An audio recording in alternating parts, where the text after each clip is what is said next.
and welcome. I'm Geeta Mohan and you're watching India Today Global. That's some big breaking news coming in on the Iran-America front. We're looking at sanctions from the United States of America. 18 Iranian individuals and entities have been sanctioned. Treasury Secretary Scott Bessent in an announcement, in a video announcement, has very clearly spelled out what America is going to do. This is America's next step of action: target Iranian networks. 25% tariff on nations doing business with Iran, demands of Iranian legitimacy, as also the Americans have now warned Iran that they will track Iran down. A message to Khamenei that it's still time for them to join the United States of America. Listen in. Today's sanctions target 18 individuals and entities that the regime uses to evade sanctions on Iranian oil and divert proceeds from its energy sales away from the rightful owners, the Iranian people. Tehran's natural resources belong to its people and not its brutal dictators. Treasury will continue to target Iranian networks and corrupt elites that enrich themselves at the expense of average Iranians. This includes the regime's attempts to exploit digital assets to evade sanctions and finance cybercriminal operations. Additionally, President Trump has announced a 25% tariff on countries that continue to do business with Iran. Our message to the Iranian people is clear.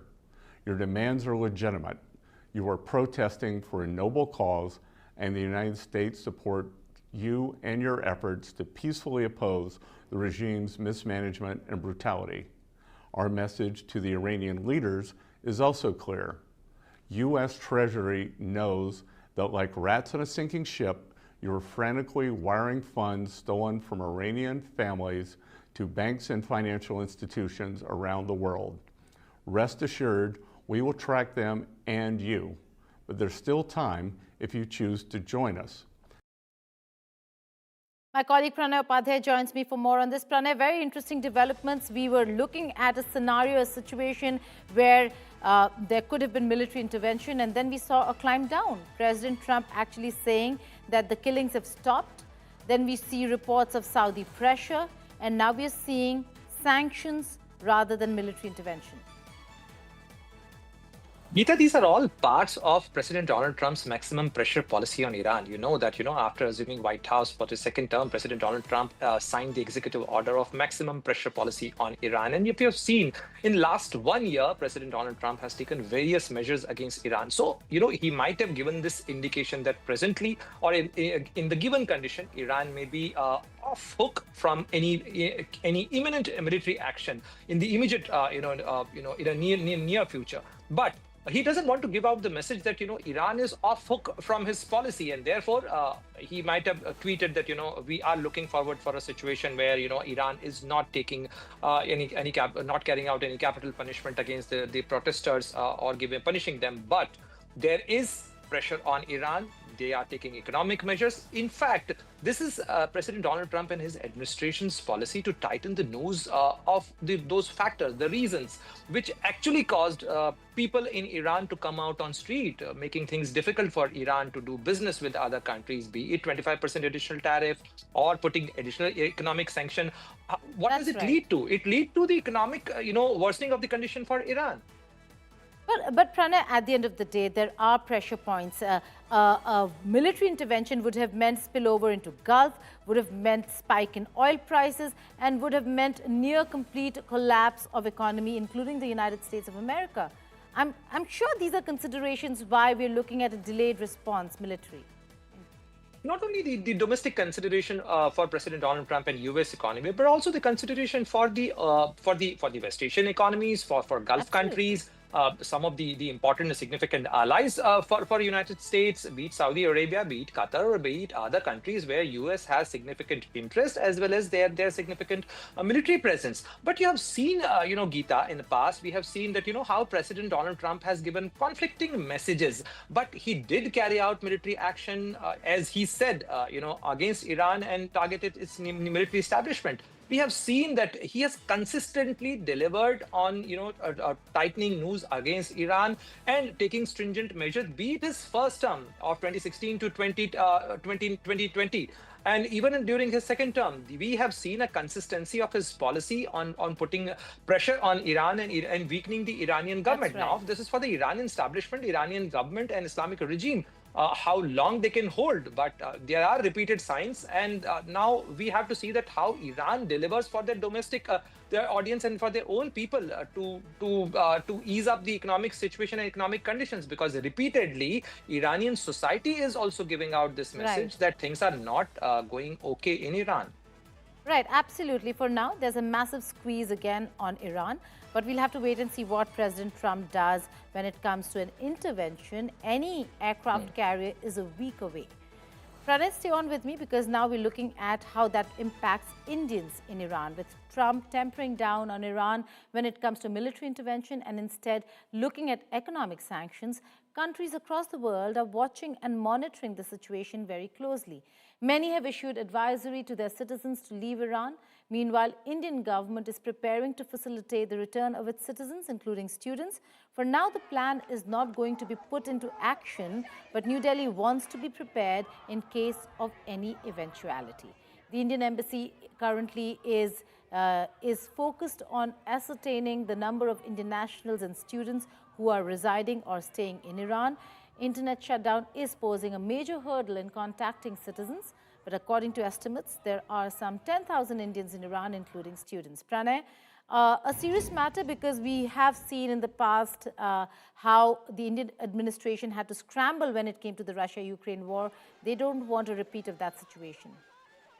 Absolutely, Geeta. And not only the Russia-Ukraine situation, we have seen how Operation Sindhu was carried out when Israel and the United States carried out military strikes against Iran, and we had to evacuate our people from Iran just a few months ago. And now again, the situation still remain tense and volatile in Iran, though the street protests have stopped, and with stringent measures, the Iranian government has largely contained the situation. But the situation still remain tense, and that's why the government of India, Ministry of External Affairs, on one side, advise Indian nationals present on Iranian territory, Iranian soil, to remain vigilant, remain in touch with the Indian embassy in Tehran. On the other side, the preparations have also been drawn and been done for any evacuation plan, because we have to keep our contingency plan. We do not know how situation can unfold, and therefore we have our legitimate concern regarding Indian nationals in Iran, which you also mentioned. That's that right. Around 10,000 Indians are there, and that's why just about 24 hours ago, Indian Foreign Minister, our External Affairs Minister, Dr. Jaishankar, spoke to his Iranian counterpart, Sayyid Abbas Araghchi, and they did discuss the Iran situation. Right. Pranay Upadhyay, thank you so much for joining me here. Iran's judiciary halted the execution of protester Irfan Soltani, a move that was welcomed by US President Donald Trump amid rising tensions between the two countries. Despite that pause, fears of escalation remain, as Trump, while has not ruled out military action, has also US forces repositioned in the region. Mahashweta Lala with this report.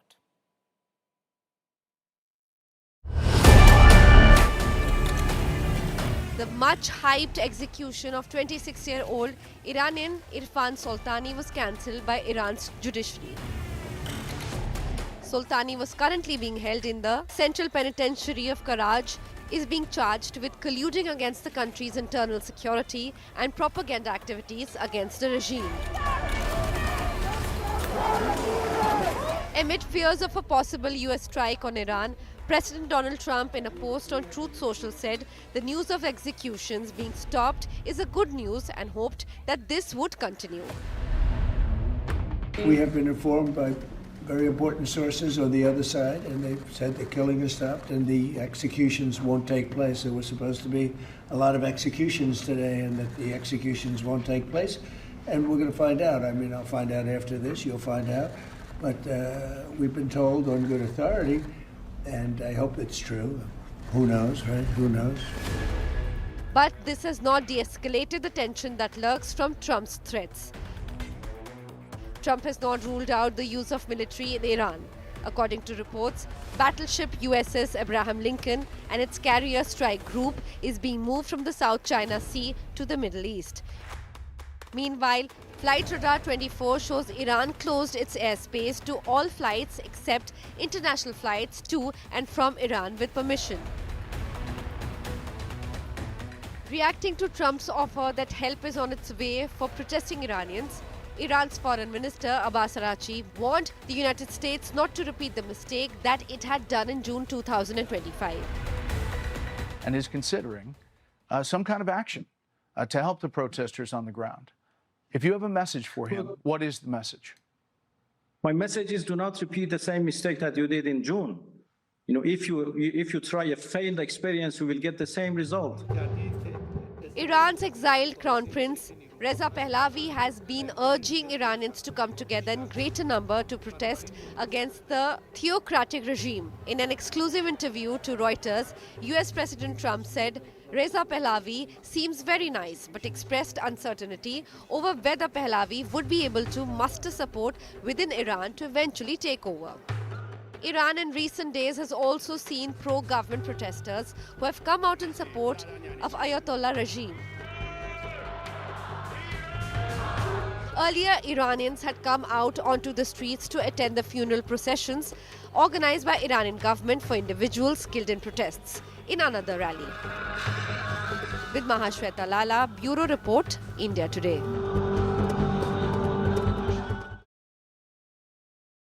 Now in India, pro-Iran protesters carried posters of Supreme Leader Ayatollah Ali Khamenei and chanted slogans in India's Ladakh region. According to the local media, rally was held under the banner of the Imam Khomeini Memorial Trust. Tehran is seeking to deter US President Donald Trump's repeated threats to intervene on behalf of anti-government protesters. The US has withdrawn some personnel from bases in the Middle East, that's West Asia, after a senior Iranian official said Tehran had warned neighbors it would hit American bases if Washington strikes. Those are visuals from Ladakh in India. And joining me is a guest from Tehran, Professor Fawad Izadi. He is an associate professor at the University of Tehran. Thank you so much, Professor Izadi, for joining me. What is the current situation? Is this a major warning sign for the regime to implement reforms? The current situation is stable. In Tehran for the last 4 nights, we haven't had any riots. The riots started as peaceful demonstrations about 2 weeks ago. We had some merchants who had difficulty with foreign currency fluctuations. The demonstrations were peaceful. The police was taking care of the demonstrators. There was no clash. Everything was okay. Then we had this organized opposition, the monarchists, the supporters of the former Shah of Iran, started doing a regime change operation. This was a joint Israeli venture. The Shah's son visited Israel 2 times in the last year. And this is not the analysis we have here. We had Mike Pompeo, the former CIA director, the former Secretary of State, sending New Year's greetings to Mossad agents. This is a quote from his tweet. Mossad agents walking alongside demonstrators. We had the former defense minister of Israel, Gilad, saying the same thing. Jerusalem Post, many Israeli media outlets gloating about the idea of Mossad operating in Iran. And we even had one Channel 14, Israeli Channel 14 expert saying that they are shooting at the supporters of the government, and they did. This is a true fact. So they were shooting at different people. They wanted to increase the number of people who were killed because Trump had said that he may attack Iran. He will attack Iran if people are killed, and they wanted to encourage Trump to attack Iran again. Professor Izadi, but there have been sanctions that have been imposed by the United States of America on the one hand, but on the other hand, Trump recently said that the killings in Iran have stopped and they are reviewing plans. Is this a step down when it comes to Iran, because they are not looking at military option right now? Should they look at a military option that could turn quite disastrous for Iran, for America?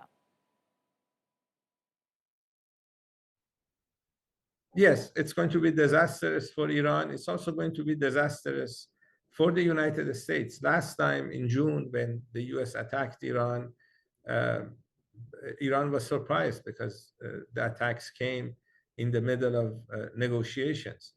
And today, no one is going to be surprised. I think the Iranian leaders have decided to hit back hard. I think at least 500 American soldiers will be killed if the US attacks Iran. They have about 50,000 soldiers in this part of the world, 10 bases in the Middle East. And I think all of them, or most of them, will be hit if the US decides to attack Iran. The reason Trump changed his mind was because he realized that the regime change operation failed, and he realized by attacking Iran, the cost to the United States is going to be quite severe. Right. Professor Izadi, Iran has never been colonized, but is this an existential threat for the regime itself? Is the intention here to break Iran into pieces, balkanization of Iran?